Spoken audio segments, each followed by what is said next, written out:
and have some fun on the phone with you this morning if you want to call in, and we are keeping you company here on Seaside FM. Seaside FM.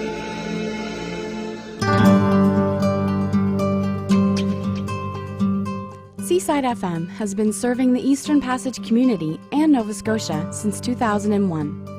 But without Wayne Harrett's dream of being in radio and his drive to overcome a birth defect that left him with a speech impediment, Seaside FM would never have made it onto the air.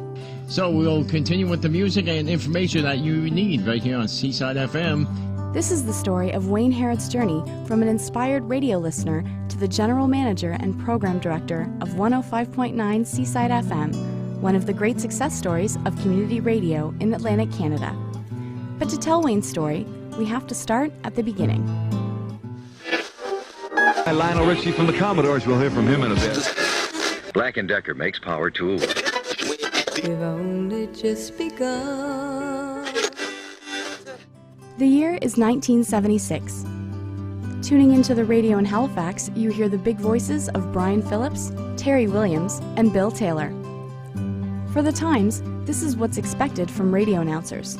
Low, bassy voices dominated the airwaves, bringing listeners their news and music. Listening at home, 15-year-old Wayne Harrett sees the world of radio opening up before him.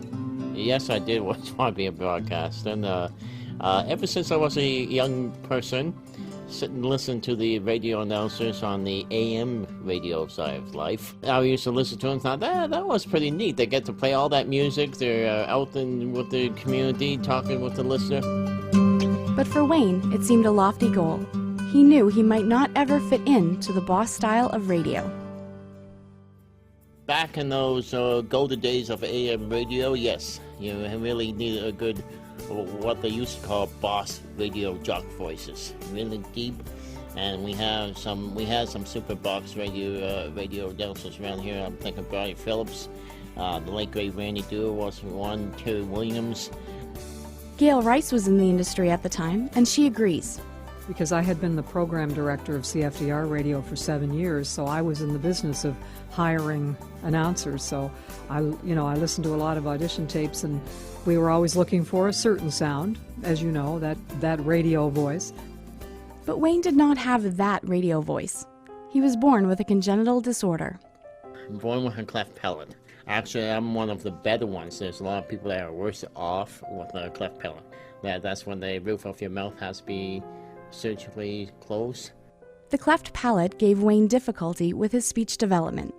In my younger days, I had to do some speech. I remember I had a TV show not me, I used to watch a TV show called Emergency.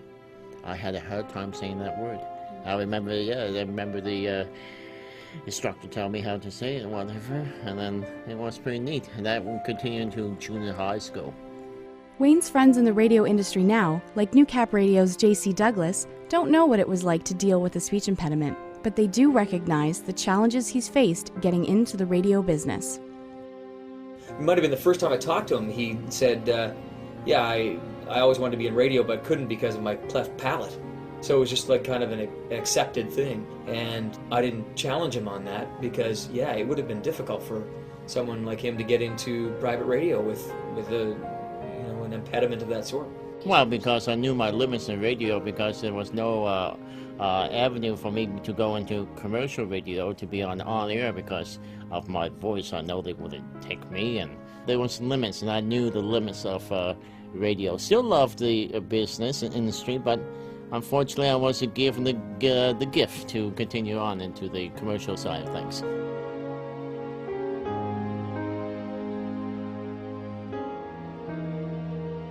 But Wayne's voice did not deter him from getting involved in the radio industry.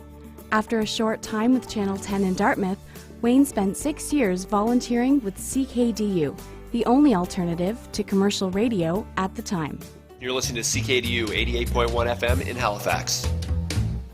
And I did everything over there. So I was a producer of a comedy show, I was rated up the news, I did audio tech, and some fill-ins. Not many fill-ins, but at least I was getting the experience of radio. Wayne also started a newsletter called On the Air in Halifax. That newsletter became a website and soon grew into On the Air in Atlantic Canada. One of the connections he made through On the Air brought him a curious proposal. And one guy got a hold of me. His name was Steve Buffett, and he was an engineer at that time at the CJCH C100. So he came over, we got big friends, and then he said, how about set up a little radio in your house, just a little antenna. So we went into a small room, set up a little transmitters, one watt, maybe even less than that, and was picking up on my kitchen radio. I thought that was cool. I just walked from one room and look, it's on my radio. I thought I'm a happy man. But the experiments didn't stop there. Then we decided to put the antenna, attach it to a frying pan, a metal frying pan, onto the roof of the house, and put a CB antenna, this kind of antenna up there, and then we were going around the neighborhood. You know, people started hearing it. Soon, Wayne decided he'd have to have a reason to broadcast. Through Lee Smith at CKVN in Edmonton, he learned about special events radio. So I decided, let's try the Eastern Passage Cal Bay Summer Carnival days.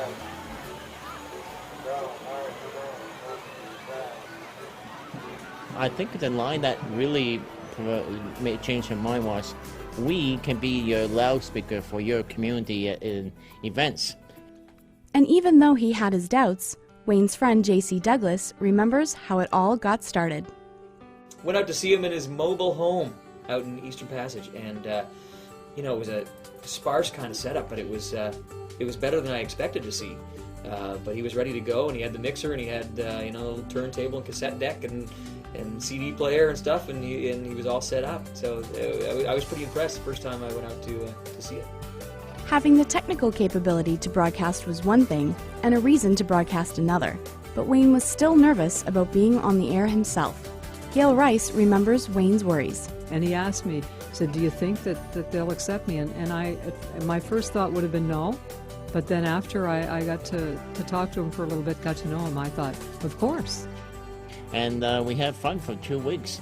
And then we went off the air after the carnival was over. Went back on at Christmas time for Christmas from the Passage.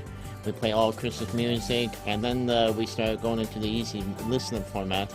And people really started liking that. And that's when the community became a market. We have petitions handed in to us saying we want you on full time. And what people wanted was the easy listening because it wasn't being served in this market at that time. So we put together an application, got my radio friends together, got people from the community, formed a board of directors, and became Seaside Broadcasting Organization. 94.7 Seaside FM took to the airwaves for the first time on August 2nd, 2001. And the very first song I played at 9:47 that morning was The Carpenters, We Have Only Just Begun. We've only begun before the rising sun. Since then, Wayne has been program director and general manager for the station. He also hosts the Rolling Home Show weekday afternoons. His voice is unique on the airwaves, and while the station was growing, Wayne still faced challenges because of his voice. I do remember one person that called up, and it was a lady, and she said, "Are you for real?" She thought I was acting with my voice. I went, "No." And so I thought she was being a bully. For as many people that doubt him, there are even more people that believe Wayne is right where he should be. Fellow on-air personality Krista Cook has known Wayne since before Seaside FM. Wayne has not stopped at anything. If people have doubted him, he has just left them with, oh my gosh, I should not have doubted him. Good morning, Seaside FM. Hello, this is Shirley again. Yes, Shirley again. I thought you had a different name, not Shirley again. People have told me too that I'm not phony, as I am what I am, and that's I like that. Wayne Harrett has left his mark on the community that surrounds him. Seaside FM is seen as a great success and a great example of what can be done with community radio. And Wayne's dedication to Seaside FM is admired by HRM counselor Jackie Barkhouse. Wayne is so important as a role model. He's able to show that you don't have to be like everybody else to be successful. And there again, Wayne has broken the mold. And he has also left his mark on those in commercial radio. His longtime friend J.C. Douglas is now the program director for New Cap Radio in Halifax. Wayne Harrett is my hero. What he's built there has been astonishing, and he's never let any things that other people would see as impediments stand in his way. He's done what he's needed to do to get on the air and to take care of his community from a media standpoint, and I absolutely admire him for it, and he is my hero. And just as he was inspired by the radio voices when he was growing up, Wayne inspires the future generation of the radio industry. And when it comes to seeing what he can do after reaching past the limits of his voice, Wayne Harrett has only just begun. And yes, we've just begun. The Carpenters on Seaside FM at 4:15. Good afternoon. It's Friday and time to roll into your weekend with more non-stop music on Seaside FM.